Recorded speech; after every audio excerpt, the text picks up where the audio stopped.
দুপুরের বাংলাদেশে স্বাগত সবাইকে। শুরুতেই জানাবো শিরোনাম।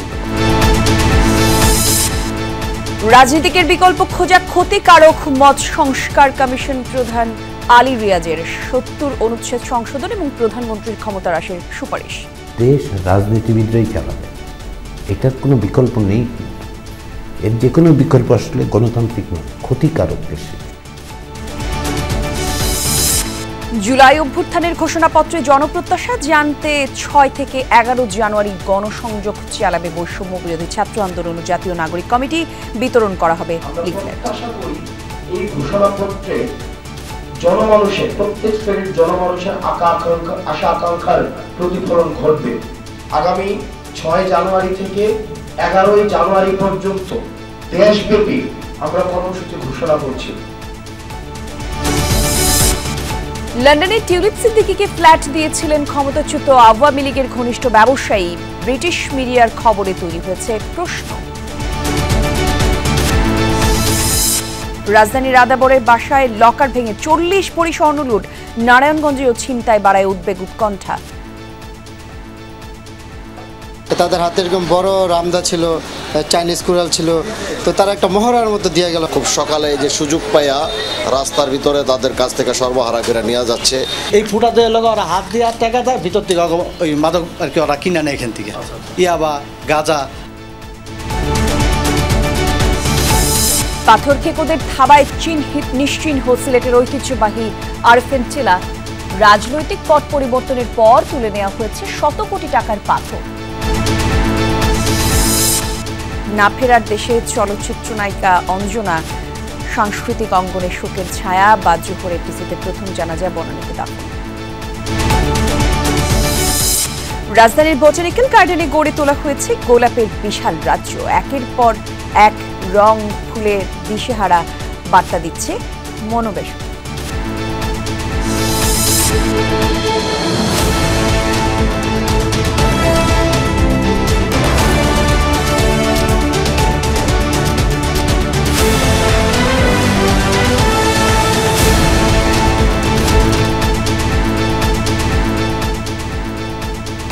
দেখছিলেন শিরোনামগুলো। এছাড়া দেশ বিদেশের আরো খবর নিয়ে দুপুরের বাংলাদেশে আপনাদের সাথে আছি আমি জান্নাতুল কুলি।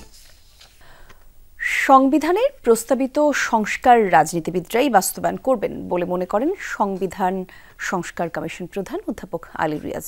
রাষ্ট্র পরিচালনায় রাজনীতিকদের কোনো বিকল্প খোঁজা ক্ষতিকারক বলে মত তার। জানান, সংবিধানের ৭০ অনুচ্ছেদ বাতিল এবং প্রধানমন্ত্রীর ক্ষমতা হ্রাসের বিষয়ে সব পক্ষ একমত হওয়ায় তা সুপারিশ করতে যাচ্ছে কমিশন। এছাড়াও নির্ধারিত সময়ে নির্বাচন, কার্যকর সংসদ, গতিশীল প্রশাসন এবং রাষ্ট্রীয় প্রতিষ্ঠানগুলো সক্রিয় রাখার বিষয়ে একমত হয়েছেন তারা। ৫ আগস্ট শেখ হাসিনার পতনের পর নতুন করে আলোচনায় আসে রাষ্ট্র সংস্কারের প্রসঙ্গ। সেই ধারাবাহিকতায় অন্তর্বর্তীকালীন সরকার গঠন করে বেশ কয়েকটি কমিশন। যে কোনো ধরনের ফ্যাসিবাদী শাসন ব্যবস্থার উত্থান হোক। এর মধ্যে সবচেয়ে গুরুত্বপূর্ণ সংবিধান সংস্কার কমিশনের নেতৃত্ব দিচ্ছেন ডক্টর আলী রিয়াজ। গেল ৩ মাসে বিভিন্ন রাজনৈতিক দলসহ পেশাজীবীদের সাথে আলোচনা সেরেছে এই কমিশন। তার ভিত্তিতে তৈরি হচ্ছে চূড়ান্ত প্রতিবেদন। ৭ জানুয়ারি সরকার প্রধানের কাছে তা হস্তান্তর করার কথা। নির্ধারিত সময়ে নির্বাচনের পর কার্যকর সংসদ বহাল রাখা, বিচার ব্যবস্থার উপর হারানো আস্থা ফেরানো, ক্ষমতাসীন দল ও প্রশাসনের জবাবদিহি নিশ্চিত করার উপায় নিয়ে সুপারিশ থাকছে আলী রিয়াজ কমিশনের। আমাদের রেকমেন্ডেশনগুলোর প্রথম জিনিস হচ্ছে যেন ক্ষমতা এক ব্যক্তির হাতে না যায়। ক্ষমতা যার কাছেই থাকবে সে যেন দায়িত্ব বলে বিবেচনা করে এবং তার জন্য জবাবদিহির ব্যবস্থা থাকে। যে নির্বাচনের প্রতি নির্দিষ্ট সময় পরে পরে এটা ধ্বংস করে দেওয়া হচ্ছে, তাহলে এইটা রিস্টোর করতে হবে। আরেকটা জবাবদিহির জায়গা হচ্ছে সংসদ। তাহলে সংসদ যে কাজ করলো না, তার কমিটিগুলো সেগুলিকে শক্তিশালী করতে হবে। আর সংসদে ফ্লোর ক্রসিং রহিত করার বিধান, ৭০ অনুচ্ছেদ বাতিল এবং সরকার প্রধান তথা প্রধানমন্ত্রীর অসীম ক্ষমতা কমানোর ব্যাপারেও রাজনৈতিক দলগুলোর ঐক্যমত আছে বলে জানান তিনি। আর্টিকেল 70 কনসেনসাস তৈরি হয়ে গেছে, কিন্তু যে এইভাবে করতে হবে। কনসেনসাস তৈরি হয়ে গেছে যে প্রধানমন্ত্রীর হাতে এত ক্ষমতা দেওয়া যাবে না। এটা রাজনৈতিক দল বলছে, সিভিল সোসাইটি বলছে, ব্যক্তি এসে বলছে, লিখে বলছে, ওয়েবসাইটে বলছে, আমরা যখন প্রশ্ন করছি যে ক্ষমতার ভারসাম্য, তো এরকম অনেক জায়গায় ঐক্যমত্য আছে। এর আগে 90-এর স্বৈরাচার বিরোধী আন্দোলনের সময় ৩ জোটের রূপরেখায় নানা সংস্কারের কথা বলা হলেও গত 2 যুগে ক্ষমতায় থেকে তা বাস্তবায়ন করেনি দলগুলো। এমন অবস্থায় এবারে যেসব বিষয়ে ঐক্যমত হবে তা বাস্তবায়ন নিয়ে সন্দিহান অনেকেই। তবে আস্থা রাখতে চান আলী রিয়াজ। রাজনৈতিক দলগুলোর একটা বড় অংশ এমনকি এই গণঅভ্যুত্থানের আগেই সংস্কারের কথা বলতে শুরু করেছে। এই সুপারিশ বাস্তবায়ন করবে রাজনীতিবিদরা, দেশ রাজনীতিবিদরাই চালাবে, এটার কোনো বিকল্প নেই। কিন্তু এর যে কোনো বিকল্প আসলে গণতান্ত্রিক নয়, ক্ষতিকারক দেশের। এই রাষ্ট্রবিজ্ঞানীর প্রত্যাশা, সাংবিধানিক প্রতিষ্ঠানগুলো কার্যকর রাখতে পারলে কমবে রাজনৈতিক সংকট। মাহফুজ মিশু, যমুনা নিউজ, ঢাকা। জুলাই বিপ্লবের ঘোষণাপত্রকে সামনে রেখে আগামী 6 থেকে 11 জানুয়ারি সারা দেশে জনসংযোগ করবে বৈষম্য বিরোধী ছাত্র আন্দোলন এবং জাতীয় নাগরিক কমিটি। দুপুরে বাংলা মোটরে বৈষম্য বিরোধী ছাত্র আন্দোলনের কেন্দ্রীয় কার্যালয়ে যৌথ সংবাদ সম্মেলন হয়। সে সময় এই ঘোষণা দেন সংগঠনটির আহ্বায়ক হাসনাত আবদুল্লাহ। বলেন, জনসংযোগের মাধ্যমে দেশের শিক্ষা প্রতিষ্ঠানে ছাত্র, নাগরিক ও জনতার কাছ থেকে জুলাই বিপ্লবের ঘোষণাপত্রের বিষয়ে মতামত নেওয়া হবে। সংবাদ সম্মেলনে জাতীয় নাগরিক কমিটির আহ্বায়ক নাসিরউদ্দিন পাটোয়ারি বলেন, ঘোষণাপত্র প্রণয়নের সরকারের কার্যক্রম এখনো দৃশ্যমান নয়, তবে ঘোষণাপত্র প্রণয়নে সব রাজনৈতিক দলগুলোর ইতিবাচক সাড়া ও সহযোগিতা রয়েছে। মানুষের আশা আকাঙ্ক্ষার প্রতিফলন ঘটাতে বিপ্লবের ঘোষণাপত্র প্রণয়নে সবাইকে ঐক্যবদ্ধ হওয়ার আহ্বান জানান তিনি। সকল অংশীজনের মতামত নিয়ে এই ঘোষণাপত্র তৈরি করা একটি জটিল ও গুরুত্বপূর্ণ বিষয়, একটা জটিল বিষয়। সেজন্য বৈষম্যবিরোধী ছাত্র আন্দোলন গত 31 জানুয়ারি এই ঘোষণাপত্র প্রকাশে প্রস্তুত ছিল, কিন্তু অন্তর্বর্তীকালীন সরকার যেহেতু নিজ উদ্যোগে এই দায়িত্ব নেয়, বৈষম্যবিরোধী ছাত্র আন্দোলন তার ঘোষণা করা থেকে বিরত থাকে। যুক্তরাজ্যের লেবার পার্টির মন্ত্রী টিউলিপ সিদ্দিকীকে লন্ডনে বিনামূল্যে একটি ফ্ল্যাট দিয়েছেন ক্ষমতাচ্যুত আওয়ামী লীগ সরকারের ঘনিষ্ঠ এক ব্রিটিশ ব্যবসায়ী। আর এই তথ্য উঠে এসেছে দেশটির গণমাধ্যম ফিনান্সিয়াল টাইমসের এক প্রতিবেদনে। রিপোর্টে বলা হয়, যুক্তরাজ্যের ভূমি নিবন্ধন সংক্রান্ত নথিপত্রে মিলেছে বিনামূল্যে ফ্ল্যাট হস্তান্তরের তথ্য। 2004 সালে টিউলিপকে কিংস ক্রস এলাকায় ফ্ল্যাটটি দেন আব্দুল মোতালিফ নামের ওই আবাসন ব্যবসায়ী। যুক্তরাজ্যের ভূমি নিবন্ধন সংক্রান্ত নথিপত্রের তথ্যের ভিত্তিতে একটি অনুসন্ধানী প্রতিবেদন প্রকাশ করেছে ব্রিটিশ সংবাদ মাধ্যম ফিনান্সিয়াল টাইমস। সেখানে বলা হয়, 2004 সালে কিংস ক্রস এলাকায় একটি ফ্ল্যাটের মালিকানা পান যুক্তরাজ্যের সিটি মন্ত্রী টিউলিপ সিদ্দিক। এর বিনিময়ে কোনো অর্থ পরিশোধ করতে হয়নি তাকে। টিউলিপের দাখিল করা আর্থিক বিবরণীতে 2 বেডরুমের ফ্ল্যাটটি ভাড়া দেওয়ার কথা উল্লেখ রয়েছে। সংশ্লিষ্টদের বরাতে ফিনান্সিয়াল টাইমস জানিয়েছে, যুক্তরাজ্যের আবাসন ব্যবসায়ী আব্দুল মোতালিফকে দুর্দিনে আর্থিক সহায়তা করেছিলেন টিউলিপের মা-বাবা, যার কৃতজ্ঞতা স্বরূপ টিউলিপকে ফ্ল্যাট উপহার দিয়েছিলেন তিনি। 2001 সালে 1,95,000 পাউন্ডে সেটি কিনেছিলেন মোতালিফ। বর্তমানে দক্ষিণ পূর্ব লন্ডনে বসবাস করেন 70 বছর বয়সী আব্দুল মোতালিফ। তার কিংস ক্রস এলাকার ঠিকানায় বসবাস করেন মজিবুল ইসলাম নামের এক ব্যক্তি, যার বাবা 2014 থেকে 2024 সাল পর্যন্ত বাংলাদেশে আওয়ামী লীগ থেকে নির্বাচিত সংসদ সদস্য ছিলেন। ফিনান্সিয়াল টাইমসের কাছে কিংস ক্রসের ওই ফ্ল্যাট কেনার কথা স্বীকার করেছেন মোতালিফ, তবে টিউলিপকে সেটি দেওয়ার বিষয়ে কিছুই জানাননি। ফ্ল্যাট পাওয়ার সঙ্গে আওয়ামী লীগের সংশ্লিষ্টতার খবর ভুল বলে ফিনান্সিয়াল টাইমসের কাছে দাবি করেন টিউলিপের একজন মুখপাত্র। বর্তমানে যুক্তরাজ্যের অর্থ মন্ত্রণালয়ের ইকোনমিক সেক্রেটারি হিসেবে দেশটির আর্থিক খাতে দুর্নীতি বন্ধ সংক্রান্ত দায়িত্ব পালন করছেন টিউলিপ সিদ্দিক। বাংলাদেশের ক্ষমতাচ্যুত প্রধানমন্ত্রী ও আওয়ামী লীগ সভাপতি শেখ হাসিনার বোন শেখ রেহানার মেয়ে তিনি। এমন সময় টিউলিপের বিনামূল্যে ফ্ল্যাট পাওয়ার খবর সামনে এলো যখন 9 প্রকল্পে 80,000 কোটি টাকার অনিয়ম ও দুর্নীতির অভিযোগে টিউলিপ, শেখ হাসিনা, শেখ রেহানা ও সজীব ওয়াজেদের বিরুদ্ধে অনুসন্ধান করছে বাংলাদেশের দুর্নীতি দমন কমিশন দুদক। Dorothy Tasrin, Jamuna news. রাজধানীর রাদাপুরে বাসায় লকার ভেঙে লুট করা হয়েছে 40 ভরি স্বর্ণ। আর পুলিশ জানিয়েছে এরই মধ্যে 32 ভরি স্বর্ণ উদ্ধার সহ 2 জনকে আটক করা হয়েছে। এ বিষয়ে আরো বিস্তারিত তথ্য জানবো সহকর্মী রাব্বি সিদ্দিকের কাছ থেকে। রাব্বি, একটু জানাবেন স্বর্ণ লুটের ব্যাপারে সবশেষ কি তথ্য আপনার কাছে আছে?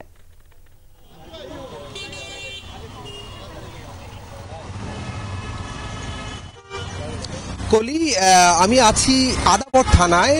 যে 2 জনকে গ্রেপ্তার করা হয়েছে এই চুরির ঘটনায়, তাদেরকে কিন্তু আদালতে নেওয়া হচ্ছে। ঠিক এই প্রিজন ভ্যানটি, আমার পেছনে যে প্রিজন ভ্যানটি, এই ভ্যানে করেই তাদেরকে আদালতে নেওয়া হচ্ছে। তাদের রিমান্ডে নেওয়া হবে, যদিও 2 আসামির বয়স খুবই কম, 18-র কম, এবং তারা একজন যে বাসায় চুরি হয়েছে সেই বাসার পাশের ফ্ল্যাটেই থাকতো এবং সম্পর্কে ভাতিজা। মামলার যিনি বাদী আছেন সেই লাভলি আক্তার, তারই ভাইয়ের ছেলে।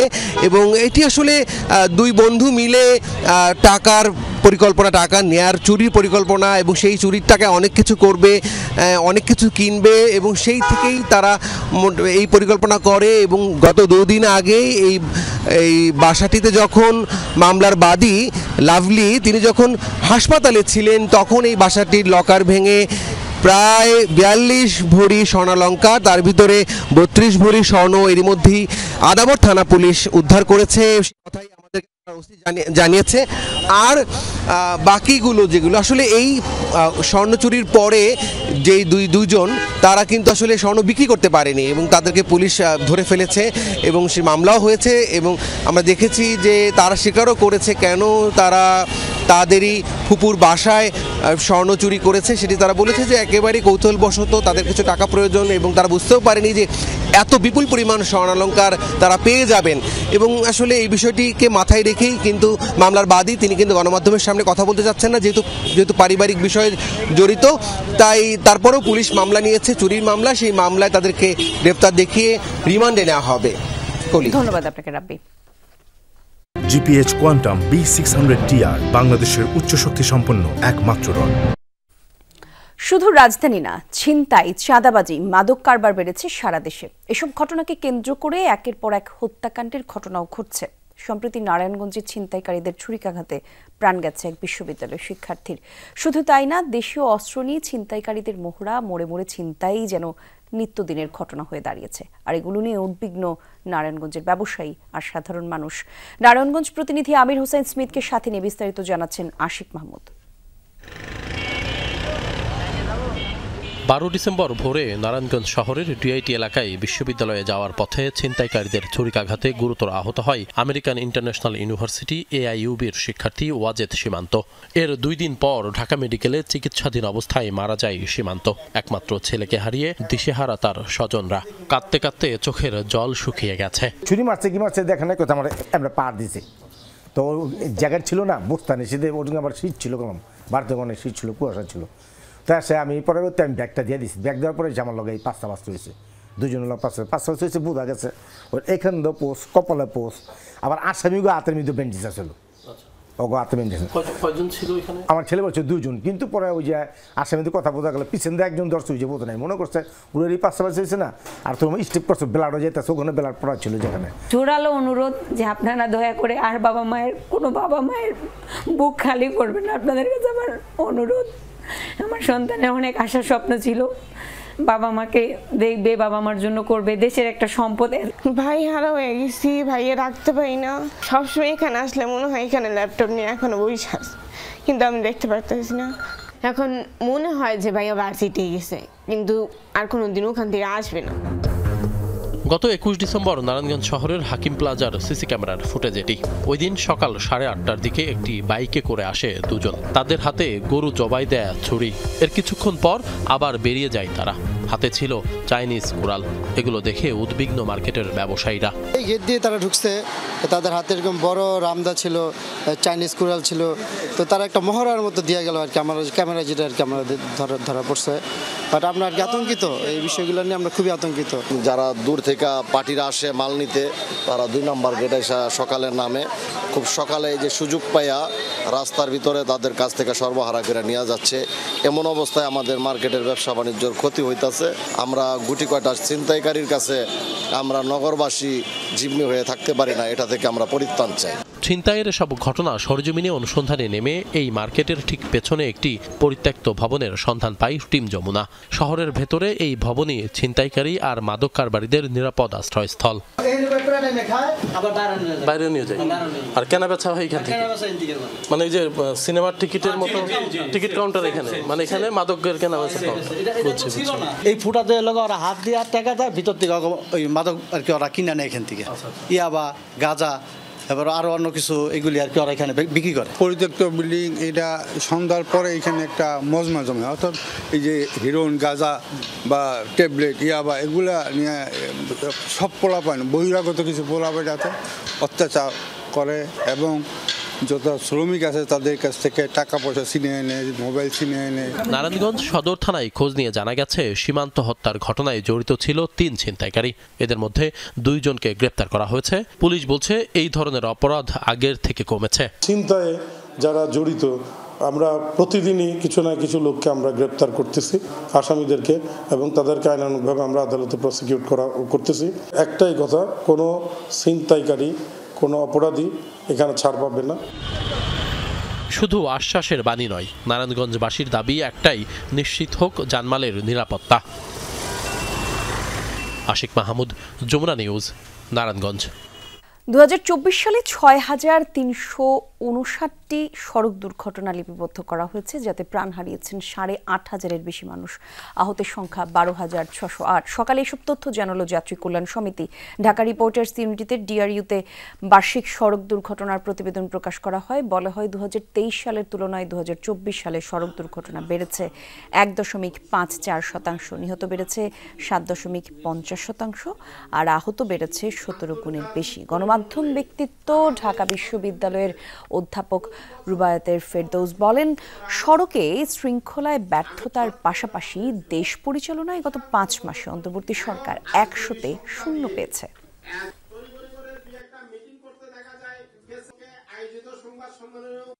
গণকুয়াশার সময়ে দুর্ঘটনা বেশি হয়। এখন আমাদের সময়ের দাবি ডিজিটাল স্পিড লিমিট এখানে ব্যবহার করা অত্যন্ত জরুরি। 4,000 মানুষ অন্ধ হয়ে গেছে, 31,000 মানুষ আহত হয়ে গেছে, শেখ হাসিনা পালিয়ে গেছেন, তার সুফল তো আমাদেরকে পেতে হবে। এই পরিবহন সেক্টরে তার কোনো সুফল এই 5 মাসে আমরা 1% সুফল দেখি নাই। সড়কে সুশাসনটি নিশ্চিত করতে হবে। ক্ষমতায় গেলে দখলবাজ, চাঁদাবাজ মুক্ত দেশ গড়বে জামায়াত ইসলামী, এই মন্তব্য করেছে দলটির আমির ডাক্তার শফিকুর রহমান। সকালে কুষ্টিয়ার সরকারি কলেজ মাঠে জামায়াত ইসলামের জেলা পর্যায়ের কর্মী সম্মেলনে অংশ নেন তিনি। এ সময় ডাক্তার শফিকুর রহমান বলেন, জামায়াত ক্ষমতায় গেলে নারীদের স্বাধীনতা হরণ করা হবে, এটি সম্পূর্ণ ভুল কথা। জামায়াত নারীদের ব্যক্তি স্বাধীনতায় বিশ্বাস করে, আর তাই ক্ষমতায় গেলে সবচেয়ে বেশি নিরাপদে থাকবেন নারীরাই। এছাড়া মুক্তিযোদ্ধাদের সম্মান দেখাতেও নানা উদ্যোগ নেওয়া হবে, এমনটা জানান শফিকুর রহমান।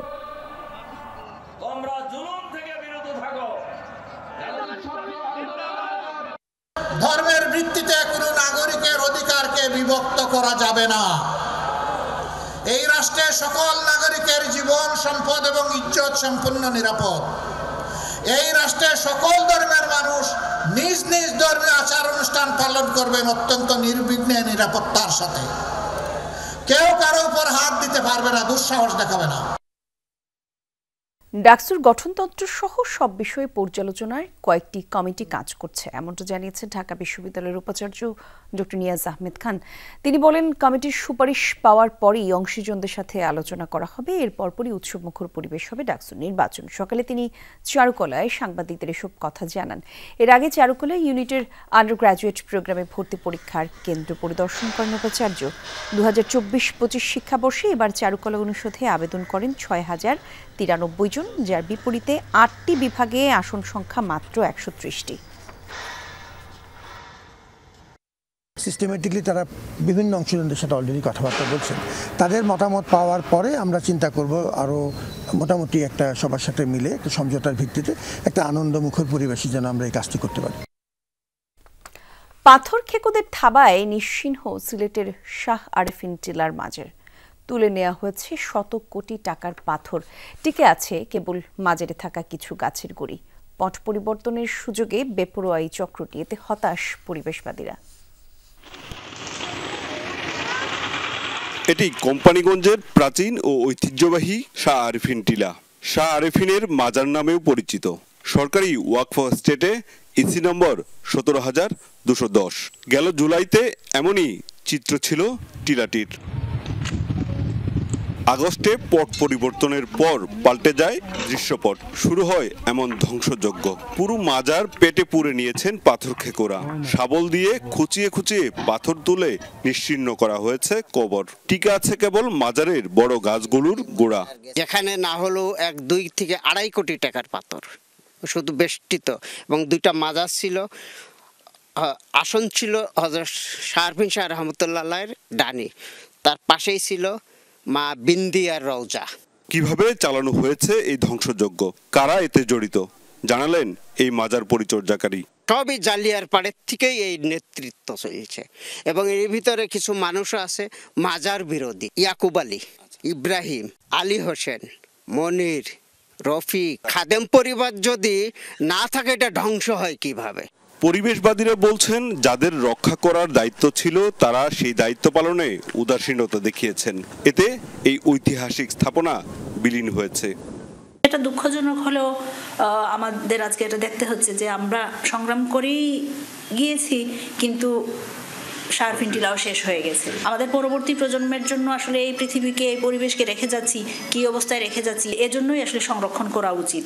সম্প্রতি সরেজমিনে গিয়ে দেখা যায় পাথর পরিবহন ঠেকাতে বসানো হয়েছে পুলিশি চেকপোস্ট। টিলায় বাড়ানো হয়েছে টহল। পুলিশ দেখেই পালাতে দেখা যায় পাথর খেকোদের। কঠোর ব্যবস্থা নেয়ার আশ্বাস প্রশাসনের। জেলা প্রশাসনকে রিকোয়েস্ট করেছি তারা যাতে একজন ম্যাজিস্ট্রেট নিয়োগ করেন, তারাও আমাদেরকে অনেক হেল্প করছেন এই বিষয়ে। ক্রাশিং মিল যেগুলো আছে তাদেরকে আমরা নিয়ে বসেছিলাম, তাদেরকে আমরা বলেছি তারা যাতে স্থানীয় কোনো পাথর না ভাঙে, এবং ক্রাশিং মিলগুলোকে বিশেষভাবে বলে দেওয়া হয়েছে যে ভারত থেকে আমদানিকৃত যে পাথর আছে সেগুলো যাতে তারা তাদের আওতায় নিয়ে রাখে, স্থানীয় পাথর যাতে তারা না নেয়। হযরত শাহজালালের সফর সঙ্গী 360 আউলিয়ার একজন শাহ আরিফিন। প্রায় 700 বছর আগে কোম্পানিগঞ্জের এই টিলায় বিশ্রামের জন্য আস্তানা গেড়েছিলেন তিনি। সবশেষ গত 4 মাসেই ধ্বংসলীলায় পরিণত হয়েছে শাহ আরিফিন টিলা মাজার। এখন প্রায় নিশ্চিহ্ন মাজার এবং এর স্থাপনা। মাহবুবুর রহমান রিপন, যমুনা নিউজ, শাহ আরিফিন টিলা, সিলেট। নিষিদ্ধ পলিথিনের ব্যবহার বন্ধে হাতিরপুল কাঁচা বাজারে সচেতনতামূলক কার্যক্রম পরিচালনা করেছে পরিবেশ অধিদপ্তর। সকালে সংস্থাটির অতিরিক্ত সচিব তপন কুমার বিশ্বাসের নেতৃত্বে এই অভিযান পরিচালিত হয়। এ সময় কর্মকর্তারা নিষিদ্ধ পলিথিনের ক্ষতিকারক বিভিন্ন দিক তুলে ধরেন। পলিথিনের পরিবর্তে কাপড়, কাগজ ও পাটের তৈরি ব্যাগ ব্যবহারে উদ্বুদ্ধ করেন অতিরিক্ত সচিব। বলেন, পলিথিন বন্ধে উৎপাদক পর্যায়ে অভিযান চলছে, তবে সুদূর প্রসারী ফল পেতে আরও কিছুটা সময় লাগবে। সচেতনতামূলক কার্যক্রম শেষে আইন অনুযায়ী পলিথিন নিষিদ্ধে ব্যবস্থা নেওয়া হবে। পলিথিন বন্ধে পরিবেশ অধিদপ্তরের অভিযান অব্যাহত থাকবে, এমনটাও জানান কর্মকর্তা।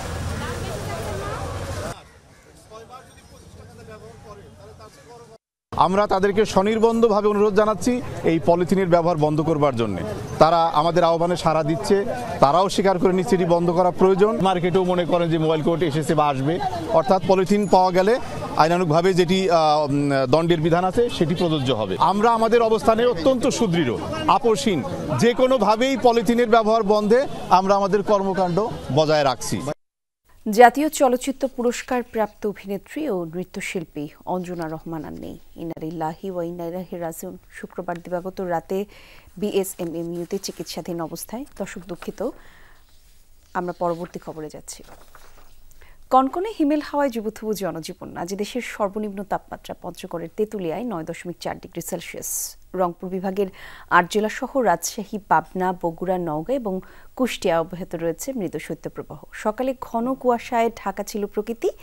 তীব্র শীতের সবচেয়ে বেশি বিপাকে পড়েছেন হতদরিদ্র আর খেটে খাওয়া মানুষজন। খড়কুটো জ্বালিয়ে উষ্ণতা খোঁজার চেষ্টা করেছেন তারা। এদিকে শীতের সাথে পাল্লা দিয়ে বাড়ছে ঠান্ডাজনিত রোগবালাই। ঘন কুয়াশার কারণে মধ্যরাত থেকে সকাল পর্যন্ত প্রায় 10 ঘন্টা বন্ধ ছিল পাটুরিয়া, দৌলতিয়া আর আরিচা কাজিরহাট ফেরি চলাচল। ঠান্ডা তো প্রচন্ড পরিমাণ শীত, কিন্তু আমাকে পেটের দায়ে নামতে হবে, কিছু করার নেই। শীত প্রচুর পড়তে আছে, যাতে আমরা গাড়ি চালাইতে খুব কষ্ট হয়। সেই ঘন কুয়াশা মানুষের জীবনযাত্রা খুবই বিপন্ন অবস্থা। প্রচন্ড ঠান্ডা, এই বাতাসের জন্য কেউ বাহিরে বাড়াইতে পারতেছে না। সিডনি টেস্টের দ্বিতীয় দিনে অস্বস্তি নিয়ে মাঠ ছেড়েছেন জসপ্রীত বুমরাহ। এদিন সকাল থেকে বল করেন চলতি টেস্টে ভারতকে নেতৃত্ব দেয়া এই পেসার। দ্বিতীয় সেশনে 1 ওভার বোলিংয়ের পরপরই অস্বস্তি বোধ করেন বুমরাহ। পরে বিরাট কোহলির সাথে কিছুক্ষণ কথা বলে ত্যাগ করেন মাঠ। এর এক সাপোর্ট স্টাফের সাথে গাড়িতে করে বের হয়ে যান তিনি। ভারতীয় ক্রিকেট বোর্ড আনুষ্ঠানিক কোনো তথ্য না দিলেও ধারণা করা হচ্ছে এই পেসারকে নিয়ে যাওয়া হয়েছে হাসপাতালে। মাঠ ছাড়ার আগে অবশ্য রেকর্ড করেন বুমরাহ। অস্ট্রেলিয়ার মাটিতে প্রথম ভারতীয় পেসার হিসেবে তৈরি করেন 32 উইকেট নেয়ার মাইলফলক।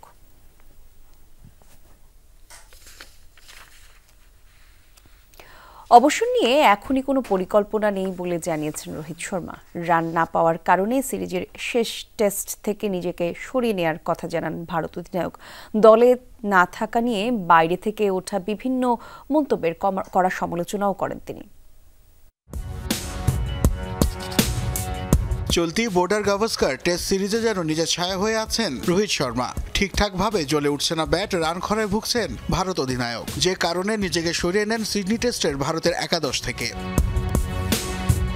আর এতেই টেস্ট ক্রিকেটে রোহিতের শেষ দেখে ফেলেন অনেকেই। ভারতীয় গ্রেড সুনীল গাভাস্কার তো এক প্রকার ঘোষণাই দিয়ে দেন মেলবোর্ন টেস্টই ছিল ভারত অধিনায়কের বিদায়ী টেস্ট। ভবিষ্যৎ নিয়ে বাইরে থেকে মন্তব্যকারীদের কড়া ভাষায় জবাব দেন রোহিত।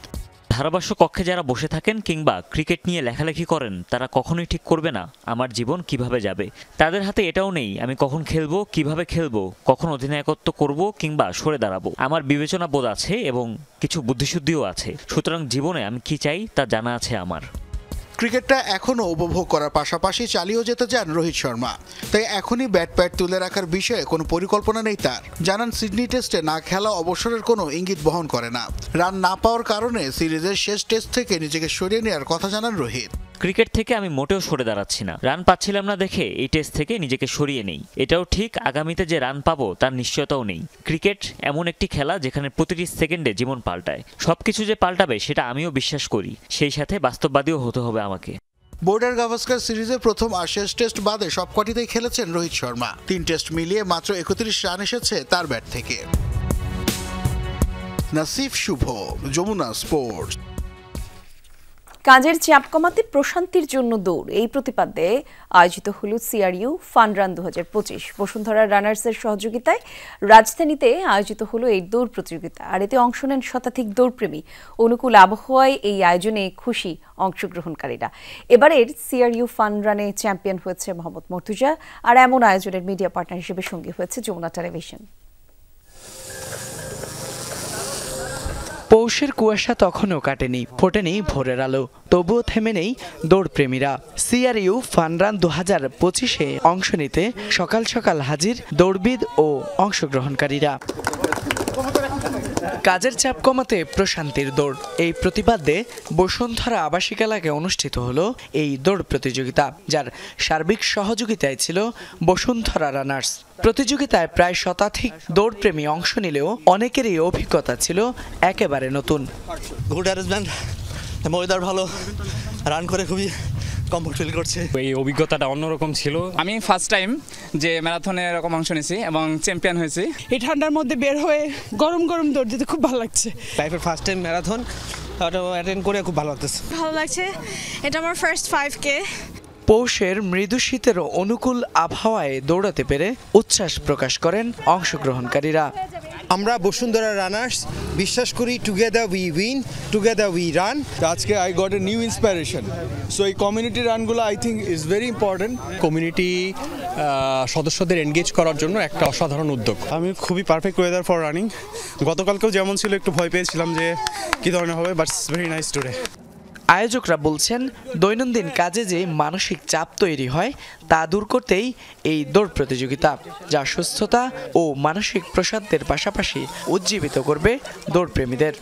আমি ইভেন্টের মাধ্যমে এটাকে প্রচার করতেছি। আমার অফিসে যে কলিগরা আছে ওরা যদি এই ইভেন্টের মাধ্যমে একটু যদি ইন্সপায়ার হয় নিজের প্রতি যত্ন নেওয়ার জন্য, নিজের লাইফস্টাইলকে অ্যাডজাস্ট করার জন্য, চেঞ্জ করার জন্য, এটাই হচ্ছে আমার উদ্দেশ্য।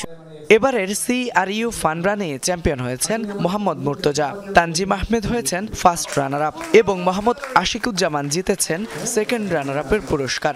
পরে রাজধানীর একটি রেস্টুরেন্টে অনুষ্ঠিত হয় পুরস্কার বিতরণী অনুষ্ঠান। সেখানে বিজয়ীদের হাতে তুলে দেওয়া হয় পুরস্কার।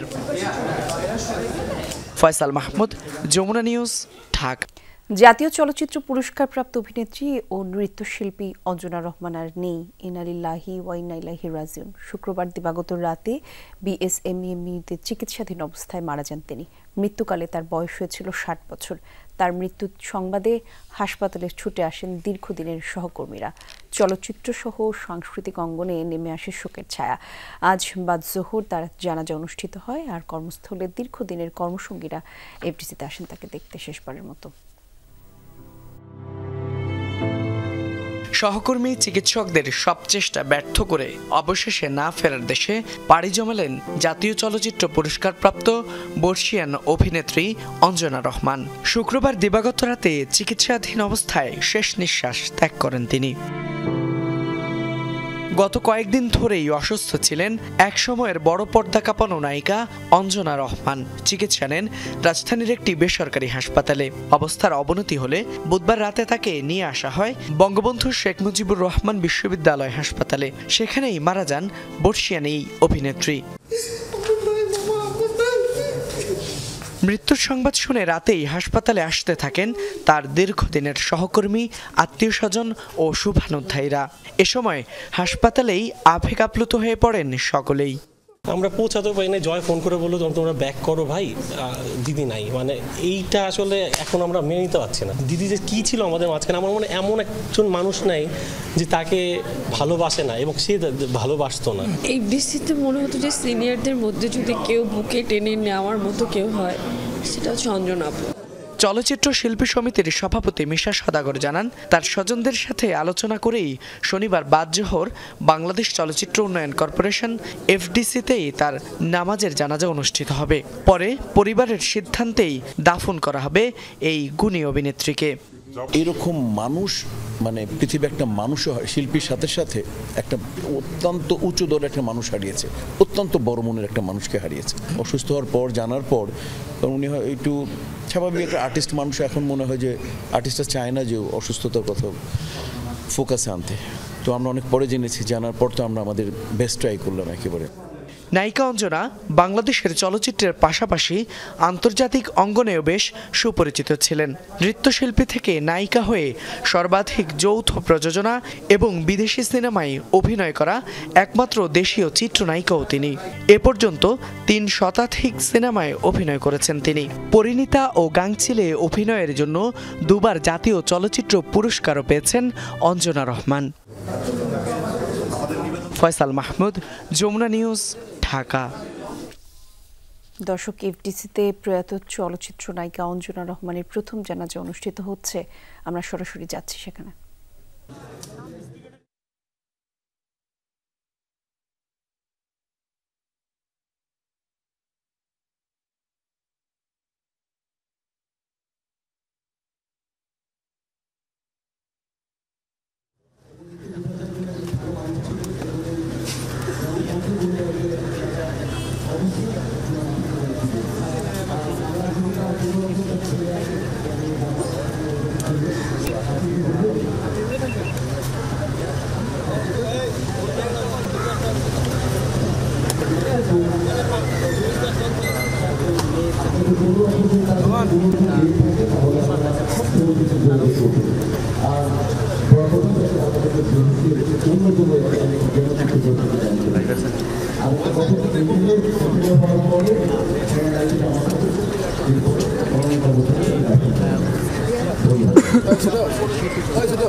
জানা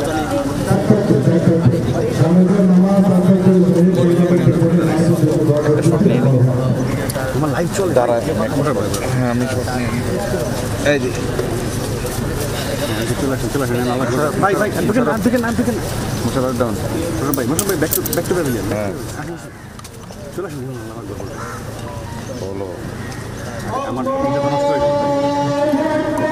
আমি ডাউন এর পুরো ছবিটা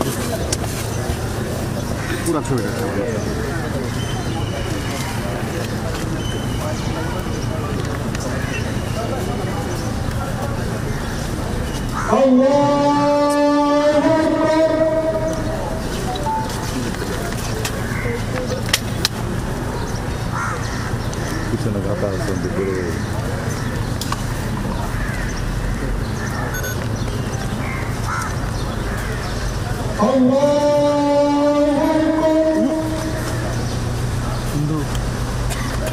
কাহিনী করো না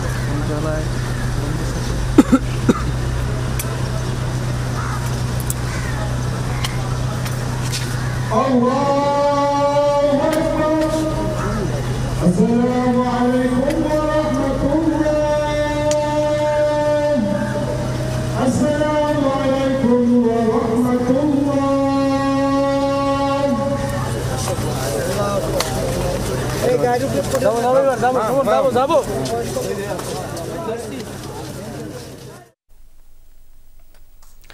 গোলাপ থেকে গোলাপি রং নাকি গোলাপি রং থেকে গোলাপের নাম, থাক না সেই দ্বন্দ্ব।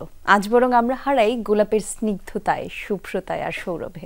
কাটা ভরা শরীরের আড়ালে যেই ফুল পরম সুন্দরের কথা বলে, চলুন ডুব দেই সেই গোলাপের রাজ্যে। আর এই রাজধানীর বুকেই বোটানিক্যাল গার্ডেন্সের 6 একর জুড়ে গোলাপের সব রং যেন বিলিয়ে দিতে চায় প্রশান্তি।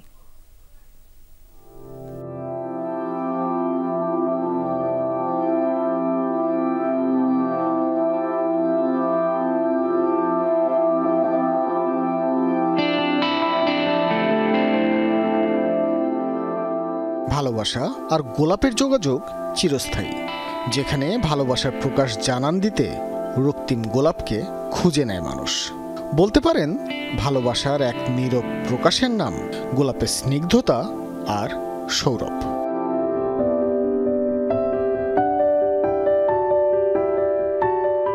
আমাদের ছোট্ট জীবনটাও কিন্তু গোলাপের মতোই, কখনো আনন্দচিত্রে ভরা, কখনো বা কাঁটাযুক্ত ভালোবাসা। গোলাপের কাঁটাকে ছাড়িয়ে যেমন তার সুন্দরের জয় হয়, তেমনি জীবনও সব বাধা পেরিয়ে চলার আহ্বান জানায়। মনে প্রশান্তি আনা এমন হাজারো গোলাপের দেখা মিলবে রাজধানীর বোটানিক্যাল গার্ডেনে।